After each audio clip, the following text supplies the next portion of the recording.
Coffee talk makes me uncomfortable. Not the concept of having a chat with someone over coffee, although maybe that too. What I'm referring to is the 2020 indie game, Coffee Talk, where you play as a barista with the job of serving hot beverages to an array of urban fantasy characters. After you have manually picked out and mixed the right ingredients, the customer will either start talking to whoever they brought with them to the coffee shop, or if they are alone, they will likely turn their attention to you. Actually, they might try to include you in the conversation regardless of company. Sometimes it's nice to have an objective observer to settle an argument, you know? Eventually, you'll know these people so well that you barely need to bother looking up the recipe for their go-to drinks. Maybe they'll even start trusting you enough to ask you for something based on what you've learned about their specific tastes. Maybe you will all become friends. Nope, that's where I draw the line. Coffee talk makes me uncomfortable because while it is a cozy little slice of life simulator that is by no means a bad video game, it paints a romanticized picture of a particular line of work that a lot of the time is anything but romantic. It's not just coffee talk.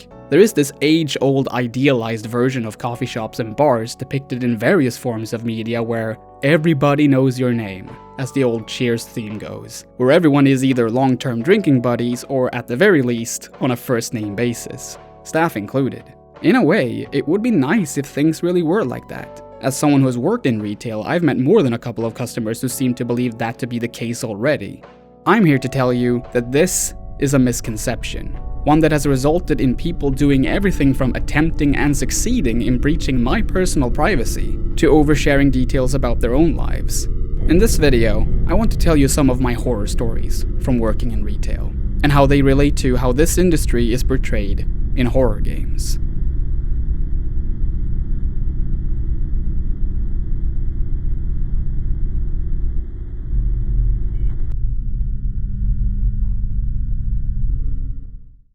Oh my god, it's your mom and Genki.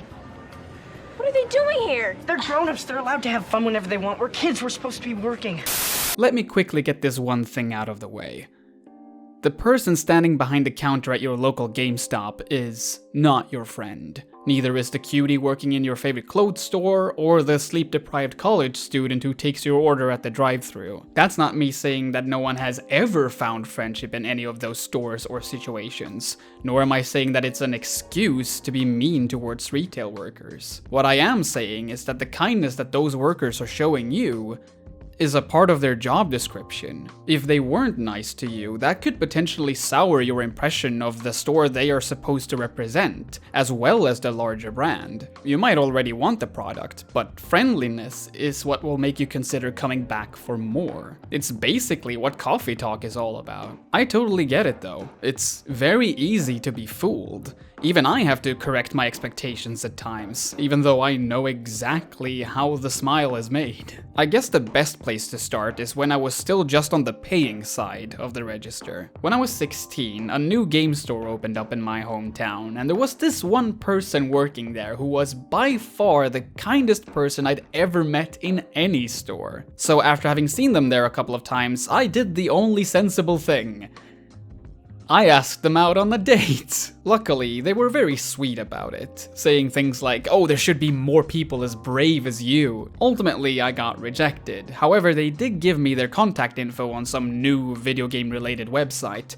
I tried writing them there, but they never replied. Now, from my perspective, I was just following my adolescent heart, taking the hints that this game store employee was clearly giving me. I mean, why wouldn't they want to talk to me if they gave me a clear way of reaching out to them online? Well, let's consider their perspective. They, as someone in their early 20s, was simply doing their job as usual when suddenly a 16-year-old walks in through the door making romantic advances. In order to not hurt this kid, they resorted to kindly declining the offer, while simultaneously taking the opportunity to give a quick shout out to a video game website that one of their friends had recently launched. They had no intention of ever having private chats with a 16-year-old.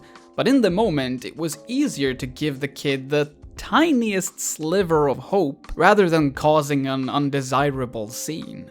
I did not see this perspective until almost a decade had passed, when a not too dissimilar situation happened to me. Ironically, in the very same game store. At around 23 or 24, I was working the counter when one of the regulars walked in. They did their same old thing, talking passionately at me about games I had close to no knowledge or interest in. As the good employee I was, I smiled and tried to look interested, replying only when it seemed necessary. When my shift ended, this customer asked me if they could walk with me. At this point, I was wearing my regular clothes, but I was still in the store, so to an extent it was still my job to represent it in a positive light. Every bone in my body wanted me to say, no, we don't know each other, and I don't feel comfortable with you potentially finding out where I live. So obviously I said yes. Against my better judgment, I allowed this person to tag along all the way through the center of our albeit not so huge town. They had said that they didn't have too much time since they had to go to work in the opposite direction. When I reminded them of this, they casually said that it was fine if they were a little late. As we were walking, they talked about not having lived in town for very long and that it was hard to find friends, which only made me feel more guilty about telling them to leave. Eventually, we reached the street where I lived. I made sure to say goodbye before I started walking towards my building, but that didn't stop me from locking and staring at the door for a couple of minutes in fear that he had followed me. This customer, like the 16-year-old version of me, did not see the intrusive nature of their actions. They wanted a friend, and to them, I had treated them as one every time we saw each other in the game store. This experience taught me that even though retail work requires you to use a persona that can be so far removed from who you are in private, you're still utterly exposed. The reason I want to compare stories like this one to horror games specifically is because they grant players the well-needed perspective that I sadly had to gain through first-hand experiences. Games like Night Shift by Puppet Combo or The Convenience Store by Chilla's Art forces you to look at retail through a critical lens, rather than a romantic one, by putting you in the shoes of someone who has to tend to a store at night entirely on their own. These games highlight not just how exposed you can be in this line of work, but how monotonous the work itself is. Customers don't come to tell you about their life stories while sipping on coffee. They buy some cigarettes, ask if they can use the bathroom, and then they leave. What happens in between those interactions is a lot of rolling your thumbs and listening to the buzzing sound coming from the lights and drink coolers. Maybe you'll sweep the floors just to have something to do, even though it makes little to no visible difference. Night Shift adds additional salt to the wound by mockingly displaying the words, "I can't leave the store," whenever you try to interact with the entrance. Then there's a dramatic shift. In Night Shift it's natural, and in the convenience store it's supernatural. However, they play out very similarly. Someone, or something, notices you, how exposed you are, and decides to take full advantage of it. In Night Shift, a man walks up to the counter and straightforwardly asks you if you're working alone tonight. You can either give him the honest answer, or tell him that your colleague is currently doing something in the back.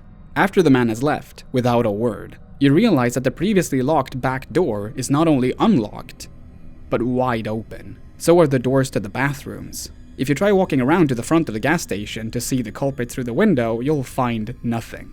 If you try to go through the entrance, it's locked. Your only option then is to start moving back towards the back door. At this moment, as the player, you know exactly how this is going to end. Yet you have to get back inside. You can't leave the store, remember? Had there been more people working the night shift, the spooky man might have been too scared to do anything. Or at the very least, you would have some backup if he did decide to terrorize the store. However, more people means more and higher salaries. If you're a store owner with profits in mind, that wouldn't be very beneficial to you, would it? Leaving workers alone might leave them exposed to certain risks, but to you, someone who doesn't even need to work inside the building, there's no need to care too much about that as long as they help generate profit. It's a convenience store in more ways than one.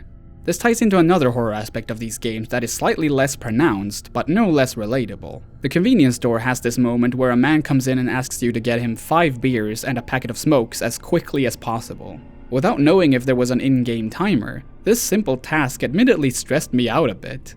I hadn't played the game for very long, and the layout of the store and the placement of products was still unfamiliar to me. The protagonist of the convenience store has probably worked here for days, months, or even years. I, on the other hand, was trying to navigate through my second shift. Luckily, this was one guy I had to deal with. Imagine if you had to deal with an endless conveyor belt of equally stressed out customers throughout an entire workday during such conditions. So I've done some questionable things for the company, big whoop. You have to break a few necks to make a capitalism. The story I'm about to tell next is the reason why I decided to leave all my former workplaces unnamed in this video. Because I'm honestly not sure how much of this I'm legally allowed to say publicly. Still in my early 20s, a former boss of mine once hired 2 new employees and then almost immediately went on an out-of-country vacation. It was then up to me and a colleague to show them the ropes. Neither of us had any formal training to do so. We were indirectly forced to stay after our shifts had ended, and we had to check our phones almost constantly in case of an emergency. Not that we would get paid to go in and try to sort things out. We had to help these rookies because no one else would. Our efforts weren't even close to being enough though. One day, one of our new employees was tasked with holding the fort all by themselves. Now, if you're working in a store completely alone with no formal training, your boss is in another country, and a swarm of customers are attempting to alleviate their stress by passing it on to you, how do you think you would fare? Best case scenario, it would go badly. Worst case scenario, it would go exactly as it did for my former colleague. Ultimately, they suffered from a panic attack and closed the store about 2 or 3 hours too early. Sometime later, they stopped working there altogether, and with good reason. You can make the argument that some people are just better at working retail jobs than others, and that this person perhaps wasn't fit for it.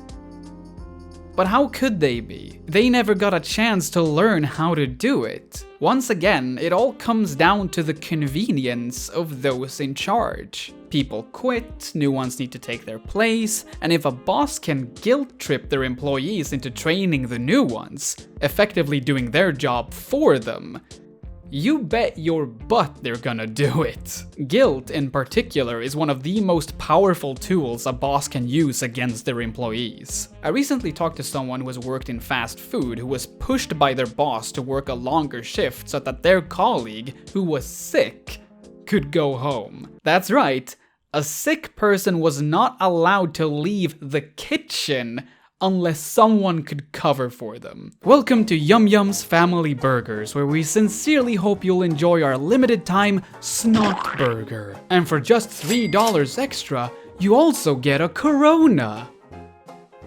I spent Patreon money on this gag. Despite it being clear as day that it is bosses and company execs who are actively creating and encouraging environments and scenarios like these, it's surprisingly easy, as a worker, to instead become resentful towards the customers. To question why they won't just buy the damn membership card, rather than question your boss why it's so important that you sell the thing in the first place. Maybe you're offered better pay based on your performance, a better position, or maybe gamification is so ingrained into your daily tasks that something as simple as getting a slightly higher number of sales than a colleague is enough of an incentive. There's just one problem. Customers couldn't care less about your personal sales figures. How selfish of them, right? Sometimes they're really rude too. Night of the Consumers by Germ Food depicts this villainized version of everyday shoppers perfectly. It's even there in the game's title. Night of the Consumers demands that you make comparisons between the people you serve in the game and the literal undead of George Romero's 1968 film Night of the Living Dead. And it's not particularly hard to find the similarities. These customers will hunt you through the store as you're stocking the shelves, mindlessly moaning "purchase" like the more verbal zombies in Return of the Living Dead. They want nothing more than to consume, and if you fail to quickly show them the way to the correct aisle, they will call the manager faster than you can say Karen. These people are terrible, every single one of them. And if you've ever worked a retail job during the holidays, you've felt the same way about real-life customers as well. This is, once again, why I'm grateful to have both perspectives, because it made me realize that this dehumanizing effect goes both ways. Those customers that look like monsters to you, Well, some of them really don't want to deal with you either. People have emotional baggage, lots of it, and they don't leave that at the entrance. If you get mad because someone didn't want to buy your membership card, try to imagine how tired the customers are of being offered one every time they shop at not just your store, but almost every other store they regularly visit. This isn't an unintended flaw in the current capitalist system. It's a feature. You're supposed to put up with the potentially negative consequences of what your bosses ask of you, while customers just have to deal with you being annoying because that's how things are. Retail workers suck, right? If companies really cared about creating safe and pleasant experiences for workers and customers alike, we probably wouldn't be living in a world where a website called BlackFridayDeathCount.com exists. So how do you survive the night of the consumers? Unfortunately, it's not by calling human resources. The win state can only be achieved if you decide to go along with the store's poor working conditions, if you put yourself through the very real stress the gameplay provides. As exaggerated as it is, in this regard, Night of the Consumers is less escapist fantasy than it is a simulation of how it feels to take on a high-tension work shift. And it is just one shift. At the end of the game, the manager gives you some ominous words of encouragement and asks you to come back to do an equally good job the next day. You don't get to see what that day looks like. Real-life retail workers, on the other hand, do. The only thing they can do is to either accept the wage slavery and grind away, or quit, at the risk of not finding anything better. Or anything. There is a quite ironic aspect here that can be applied to all of the games in this video, but perhaps most of all, to Night of the Consumers. The intent is pretty clear. You're not supposed to enjoy this game, in a traditional sense. The effort it takes to clear the singular workday is agonizing and exhausting. Although, for some, it absolutely could be viewed as fun. If there's anything to be gleaned from over a decade of discourse about Dark Souls, it's that a lot of people are drawn to challenging games, even when there's a level of frustration attached to the experience. And what is Night of the Consumers, if not a challenging game? By gamifying the work process, by rewarding the player's efficiency and strategic thinking, Night of the Consumers kind of molds the type of worker that a real-life employer would be more than happy to exploit. It doesn't glamorize the work like Coffee Talk, but it does make it somewhat exciting. Its short length encourages that you make multiple attempts to succeed, to experiment with different tactics. However, by focusing on learning how to win, you might miss out on the lesson the game really wants to teach you.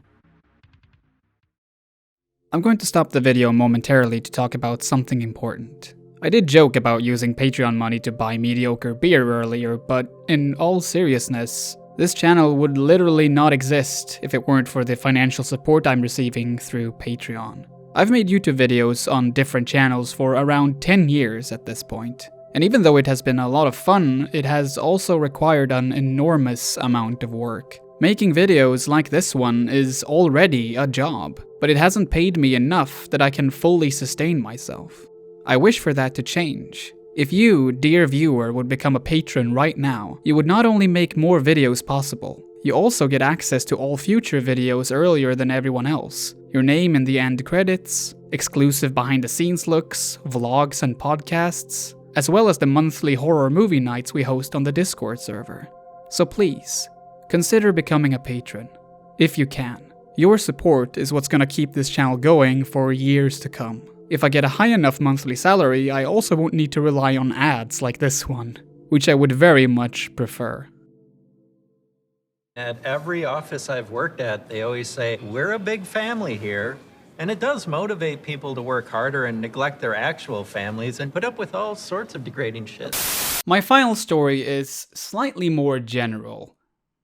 And Swedish. In 2017, McDonald's of Sweden launched an ad campaign which they called Gör Donken, a mix of Gör Lumpen, a call to young people to do military training after they graduate from upper secondary school, and Donken, our nickname for McDonald's. And yeah, from an international perspective, it's kind of funny how much it sounds like the name of a completely different franchise. This ad campaign didn't allude to the Swedish military for a cheap laugh though. It aimed to put McDonald's on the same level of societal necessity in the eyes of the public. McDonald's the fast food joint? Nah, I think I'm gonna do Subway today. But McDonald's the educational and character building institution? Now that's compelling. I mean, it's bonkers, but that's the kind of brand that the chain has managed to build in this country. Whether it's actually true or not, a lot of young people decide to work at McDonald's because they believe in the idea that it will mold them into perfectly capable workers. That having the logo on their resume alone will make it easier for them to find work later on. Here are some quotes from people who have worked at McDonald's, which are proudly displayed on their Swedish website. My parents say that I've become more adult since working at McDonald's, that I think more about others, take more responsibility, and that I've become more mature. I've learned how to plan and manage the job, such as taking responsibility and notifying my boss in time if I can't take a shift, so as to not put others in a difficult situation. I worked hard and stepped up, and I was appreciated for that. I was a fast learner, and I suddenly realized that I was actually good at something. At school, nothing worked. McDonald's was the place where I got the attention of the owners, and people thought I was good. I felt like a part of something bigger, and I made friends. If this is the experience you've had at working at McDonald's, then so be it. However, that doesn't mitigate the fact that the main reason why McDonald's wants to reach out to younger people is because they're cheaper and likely not as aware of workers' rights. What interests the people at McDonald's in regards to these quotes isn't the stories of personal growth, but the loyalty to the brand. McDonald's of Sweden is apparently very protective of their image as a societal force for good, to the point that one of their latest ad campaigns consists of employees sitting in front of a camera to simply debunk myths about working there. See? All these 20-something-year-olds are all saying that things are fine. I mean, they were paid to say it, but when has a commercial ever lied to you? Newport smokes fresher, tastes better too than any other menthol cigarette. Again, the experiences the employees are sharing in these ads might be completely true. What makes these ads so unsettling is how the employees are used to sell something that goes way beyond their individual experiences. One of my first jobs post upper secondary school was as something called a demonstrator. I visited various supermarkets, put up a table, and gave away free samples of coffee, orange juice, chips, and the like. I was only ever told the surface level stuff before going out to advertise these products. The stuff that would entice potential customers. Oh, no farmers were exploited making this coffee, so it's no doubt better than your preferred brand. Truth is, I had no idea what I was talking about. Yet I continuously allowed my personhood to be used to regurgitate similar corporately approved buzzwords time and time again. And since I was barely scraping by back then, I literally couldn't afford to refuse. At first glance, Happy's Humble Burger Farm is like one of countless indie horror games birthed by the Five Nights at Freddy's craze. It's got the fast food restaurant, the scary animatronics, the high-stress gameplay elements, and the cheaper-looking graphics. It is so much more than that, though. The story, and more importantly, the lore of Happy's Humble Burger Farm is out of this world, literally. The game takes place on a planet called Scythe, named after the game's developers, in a solar system that looks like ours, but definitely isn't. Oh, and did I mention that the player character is inside a Truman Show-style simulation called New Elysian City? Make no mistake, Scythe and the surrounding planets are still real. The simulation is just an additional layer added to further alienate the player. However, when you're actually in the titular restaurant, flipping and selling burgers, it's indistinguishable from any fast food joint you'd find on Earth, apart from the inclusion of artificial ghosts and monsters. Why then is this game world built like a cosmic Russian doll? If we look at it a little cynically, it could be the byproduct of the game being inspired by the Five Nights at Freddy's school of storytelling. After all, what better way is there to advertise your low-budget video game than by luring content creators to make copious amounts of YouTube videos just trying to explain the goddamn thing? I choose to look at it a different way though. In reality, joining the workforce kind of is like entering a whole new world. And inside that world, there are other smaller worlds consisting of sometimes vastly different corporate cultures and histories. It's a lot to take in for a teenager, hell even for an adult. And that's by design. The less you understand about the enterprise you're working for, the less you know you probably could and should object to. No one starts working at McDonald's to do a bunch of homework about corporate structure. You do it to get paid for a job that, at least on the outside, looks to be fairly simple and repetitive. You do it to pay for food and rent. to survive. Isn't that exactly what you do in Happy's Humble Burger Farm? You grill and serve burgers on a short and strict time limit in order to earn enough money to keep going. Rinse and repeat. You know that something feels off right from the get-go, and not only because doing the work physically harms you. It doesn't matter though. You have a job to do, that you have to do. At first, there is no time to question your predicament because wasted time equals wasted monetary gains. Even if you could, the metaphorical size of this alien corporate world is almost incomprehensible. But it's a fake world. A socially constructed simulation, created with the sole purpose of enhancing worker obedience and restricting free thought. The main goal of the game is to get rid of the mind-controlling chip planted in your brain and get out of the simulation. Not to comply, like in Night Shift, The Convenience Store, or Night of the Consumers, but to defy. The closer you get to figuring out the truth, the more tasks are thrown your way. The more resistance you make, the more the system will try to break you. Today we're selling soft drinks, and cookies, and hot dogs. Oh, and the drive-thru is open. And don't forget to unclog the toilet in the next 30 seconds or else the company mascot will literally eat you alive with their gaping stomach mouth. The fact of the matter is that brand loyalty is a subtle form of mind control. It's used to take advantage of you, to make you act against your needs and wants. Had you just been preparing Happy Meals, maybe it wouldn't be so bad. However, you're doing it in the interest of people who are earning more money off of your labor than you'll ever see in your entire lifetime, to fund different enterprises you'll never know about. Maybe they'll even pay lobbyists to actively make the job you're doing for their company more painful for the sake of profit margins. Those people in the myths about McDonald's ads might have gotten a slightly bigger paycheck that month for making the company look good, but at the cost of their humanity being used to further the interests of people who ultimately see them as little more than potential quotes to be used on a promotional website. The perhaps most important difference between games like Happy's Humble Burger Farm and Coffee Talk is that one encourages action, while the other encourages inaction. In Coffee Talk, the conflict and drama comes from customers telling stories and expressing thoughts and feelings about their lives, not from the physical labor itself. The shop, then, is almost inconsequential, merely a reason to have all these characters meet and react to one another. There's no reason for the player character to object to their working conditions because the work is practically perfect. There are no time limits, no personal need for money, no workdays are more hectic than others.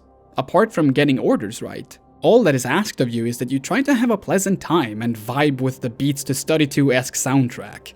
Even if some may find entertainment in the gameplay of Happy's Humble Burger Farm, the point the game is trying to make is that your work and living situation sucks, and that it's about time that you do something about it. Something that doesn't involve pulling on bootstraps. Fuck you, fuck you, fuck you, you're cool, and fuck you, I'm out. The creator and writer of Coffee Talk, Muhammad Fahmy Hasni, sadly passed away earlier this year, so I want to stress that this video is by no means an attempt to smear his name or the game that he worked on. Yes, Coffee Talk was in part an uncomfortable experience for me, but as I was making this video, I came to realize that playing horror games about retail work makes me even more uncomfortable, to the point that I couldn't even finish some of the games I've covered here. This is the only subgenre of horror I've ever had this sort of issue with. These games don't scare me as much as they stress me the fuck out. And the last thing I need in my everyday life is more things to be stressed about. Maybe that's why games like Coffee Talk need to exist. Not in spite of their romanticized perspective, but because of it. Games like the ones I've talked about in this video depict the reality of working in retail to some degree, which is useful if you don't already have the personal experience, or if you haven't considered the criticisms. However, if you find a sense of familiarity within these games, it might not be what you want to spend your time reliving after a particularly hard day of work. Maybe we need video games that show us how things are, and how things could and perhaps should be. Retail workers are not your friends. Customers are not your friends, but we are all people. In a better world, maybe we can be treated as such. For that to happen though, We need to do more than chat about it over coffee. Thank you so much for watching, and a special thanks to the people who support me with $5 or more on Patreon.